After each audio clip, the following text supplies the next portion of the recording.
ತಪ್ಪು ಮಾಡಿಲ್ಲ ಅಂತ ಅವರೇ ಆಗಿ ಹೇಳ್ತಾರೆ. ಆರೋಪ ಆಗಿರೋದು ಅವ್ರ ಮೇಲೆ, ತನಿಖೆ ಆಗಬೇಕು, ತನಿಖೆ ಆದಮೇಲೆ ಆರೋಪ ಸಾಬೀತಾಗುತ್ತೆ.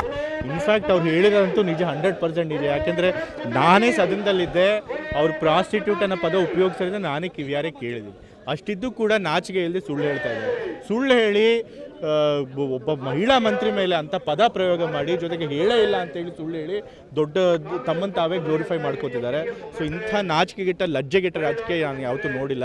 ಸೊ ಹಾಗಾಗಿ ಬಿ ಜೆ ಪಿಲಿ ಅವ್ರಿಗಷ್ಟು ಸಪೋರ್ಟ್ ಮಾಡ್ತಾರೆ ಅಂಥ ನಾಯಕರಿಗೆ ನಿಜವಾಗ್ಲೂ ಮಾನ ಮರ್ಯಾದೆ ಇದ್ದರೆ ಖಂಡಿತ ಅಂತ ಸಪೋರ್ಟ್ ಮಾಡೋದಿಲ್ಲ. ನಾನು ಹೇಳ್ತಿದ್ದೀನಲ್ಲ, ನಾನೇ ಕಿವಿಯಾರೆ ಕೇಳಿದ್ದೀನಿ. ಫ್ರಸ್ಟ್ರೇಟ್ ಅಂತಲ್ಲ, ಪ್ರಾಸ್ಟಿಟ್ಯೂಟ್ ಅನ್ನೋ ಪದನೇ ಉಪಯೋಗಿಸಿದೆ.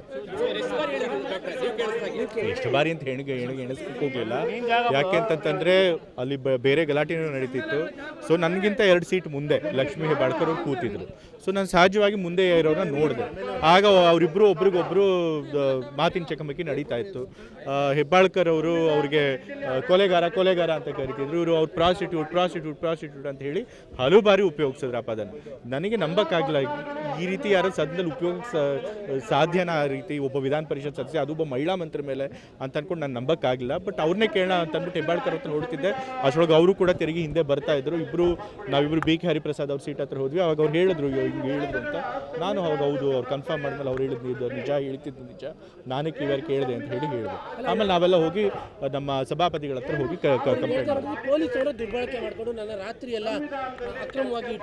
ಸುಮ್ಮನೆ ಒಂದು ಡ್ರಾಮಾ ಮಾಡ್ತಾ ಇದ್ದಾರೆ ಅಷ್ಟೇ. ಯಾರು ಪೊಲೀಸರು ಅವ್ರಿಗೆ ಯಾತಕ್ಕೆ ಒಬ್ಬ ವಿಧಾನ ಪರಿಷತ್ ಸದಸ್ಯರಿಗೆ ಕಿರುಕುಳ ಕೊಡೋದಕ್ಕೆ ಹೋಗ್ತಾರಾ? ಖಂಡಿತ ಇಲ್ಲ. ಅಲ್ಲಿ ಲಾ ಆ್ಯಂಡ್ ಆರ್ಡರ್ ಕೆಡಬಾರ್ದು ಅಂತ ಹೇಳಿ ಅವ್ರೇನೋ ಕ್ರಮಗಳನ್ನು ತೆಗೆದುಕೊಂಡಿರ್ತಾರೆ. ಇವರು ಅಷ್ಟಕ್ಕೆ ನಾನು ಕೊಲೆ ಮಾಡೋಕ್ಕೆ ಹೋಗ್ತಿದ್ದೀನಿ ಅಂತ ಹೇಳಿ ಡ್ರಾಮಾ ಮಾಡ್ತಾರಲ್ಲ. ಯಾರಾದರೂ ಒಬ್ಬ ವಿಧಾನ ಪರಿಷತ್ತಿನ ಸದಸ್ಯನ ರಾಜ್ಯ ಪೊಲೀಸವರು ಕೊಲೆ ಮಾಡುವಂಥ ಮಟ್ಟಕ್ಕೆ ಕೇಳ್ತಾರಾ? ಅಂಥಷ್ಟು ಲಾ ಆ್ಯಂಡ್ ಆರ್ಡರ್ ಪರಿಸ್ಥಿತಿ ನಮ್ಮ ರಾಜ್ಯದಲ್ಲಿ ಬಿಗಡಾಯಿಸಿದೆಯಾ? ಇಲ್ಲ.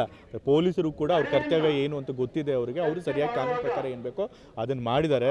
ಆದರೆ ಒಬ್ಬ ಮಹಿಳಾ ಮಂತ್ರಿ ಮೇಲೆ ಸದನದಲ್ಲಿ ಅಂಥ ಅವಾಚ್ಯ ಪದ ಉಪಯೋಗಿಸಿರುವಂಥ ಒಬ್ಬ ವಿಧಾನ ಪರಿಷತ್ ಸದಸ್ಯಕ್ಕೆ ಇಡೀ BJP ಪಕ್ಷ ಅವರಿಂದ ನಿಂತಿದೆಯಲ್ಲ, ಅದಕ್ಕಿಂತ ನಾಚಿಕೆಗೇಡಿನ ಸಂಗತಿ ಇಲ್ಲ. ಈಗ ಕೇಂದ್ರ ಸಚಿವ ಪ್ರಹ್ಲಾದ್ ಜೋಶಿ ಹೇಳ್ತಾರೆ, ನಕಲಿ ಎನ್ಕೌಂಟರ್ ಮಾಡೋಕ್ಕೂ ಕೂಡ ಪ್ರಯತ್ನ ಪಡ್ತಾ ಇದ್ರು. ನಾನು ಹೇಳಿದ್ನಲ್ಲ, ಎಲ್ಲ ಡ್ರಾಮಾ ಮಾಡ್ತಾರೆ, ಸಿಂಪತಿ ಗಿಟ್ಟಿಸ್ಕೊಳ್ಳೋಕೆ ಡ್ರಾಮಾ ಮಾಡ್ತಿದ್ದಾರೆ. BJP ಅವ್ರು ಈ ರಾಜಕೀಯ ಮಾಡ್ಕೊಂಡ್ರೆ ಬಂದಿರೋದು, ಬರೀ ಸುಳ್ಳು ಮತ್ತೆ ಡ್ರಾಮಾ ಮಾಡ್ಕೊಂಡು ಬಂದರೆ ಈಗಲೂ ಅದನ್ನೇ ಮಾಡ್ತಾ ಇದ್ದಾರೆ.